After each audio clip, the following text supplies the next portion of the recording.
One of the purposes of Masterworks Portland is to bring extraordinary works of art to our city, works of art that, frankly, we couldn't possibly afford, even if they were to come on the market today.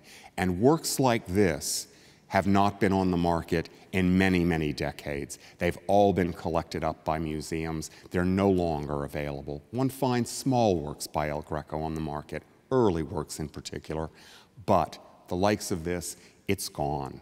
And so we're really delighted in this instance to be able to bring this extraordinary devotional work by the artist to Portland. El Greco is one of the great individual geniuses in the history of European art, and one of his paintings would qualify right away for the Masterworks Portland series. But in this case, we're doing it at this time for a very specific reason, and that is because this is the 400th anniversary of El Greco's death, and we wanted to commemorate him on this occasion. Visitors will encounter a large-scale devotional work by El Greco, indeed, one of his very greatest devotional paintings, paintings created to inspire people to meditate and pray. In this case, it is a very lovely Holy Family group with the addition of Mary Magdalen. And it's a very sweet scene on its surface. Joseph has arrived with this beautiful bowl of fruit and is offering it up.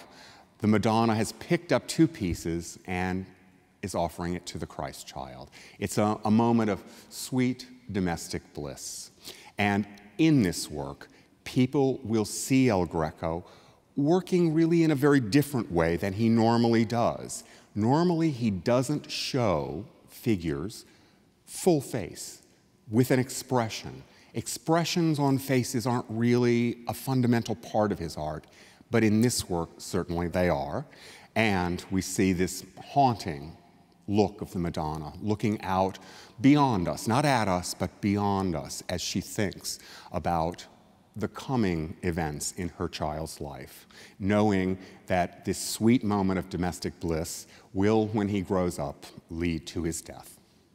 El Greco is an amazing artist in his ability to convey spiritual qualities. And these qualities come across to people when they encounter his works, even if they're not people of faith themselves. Somehow, the figures manage to communicate their ethereal nature. El Greco's art was really about using style to capture beings that are not purely human, but have divine qualities.